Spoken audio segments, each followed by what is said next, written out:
Hi class, this video we are going to talk about functions within function.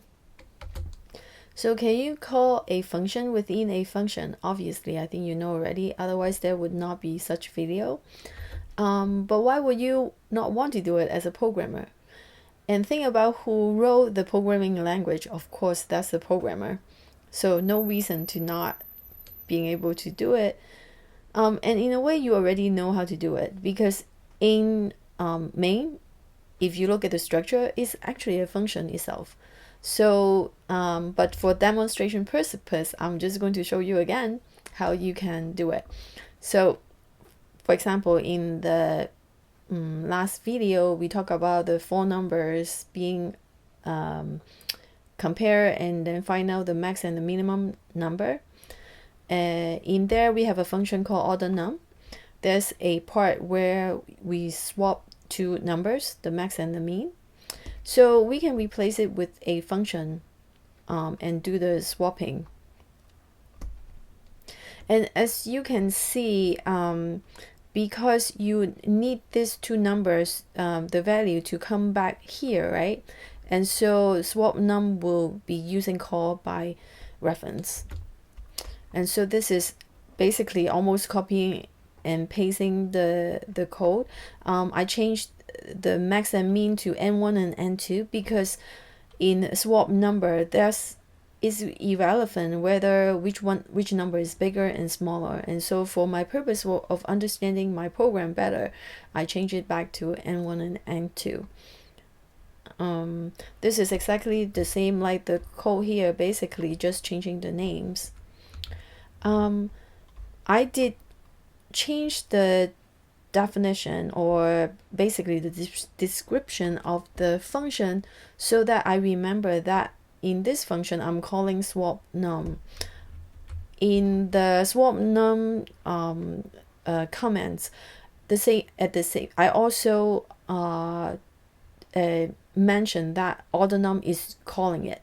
Why it's important is later on, think about it, if you have like 20 functions in your program, sometimes you want to change one of the functions, and then if you forgot what it was called by or so on, sometimes there would be problems because the expected input and something might be different.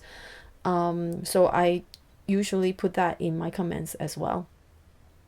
So like I said, now we are going to get more serious about the comments that you write in your programs, yeah? Let's talk about driver and stud. So both of them are used for testing a function.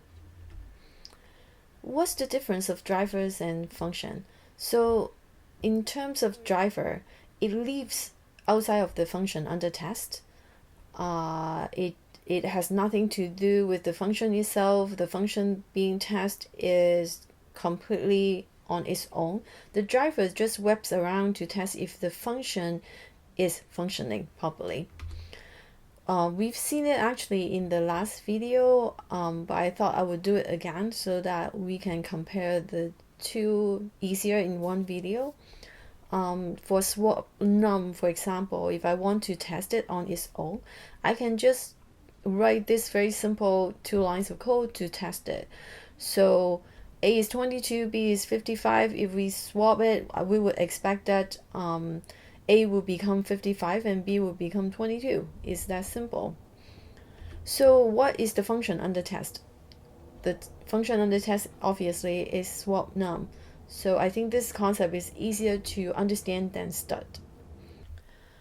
So for stud, it's a simplified version of the missing function. So basically we haven't completed the function that the function under test is needing.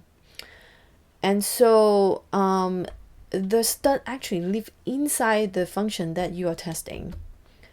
In this example, I have this function called isPositive.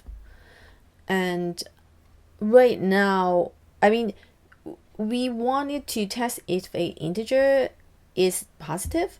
If true, then we return true. If it's not positive, we will return false. But right now we have it return true all the time so that we can test this this function basically. And what's the function under test in this case? Apparently is the main that we are trying to test. We want to try to see if it is doing the sum properly. That's it. So main is the function under test in this case, and this stud is positive. Leave actually inside the function under test. I think is the easiest way to really think about the difference of the two concepts. So we covered functions within function. In this video, we talk about actually not only stud but also driver. And we should be talking about the function command structure more in the next video.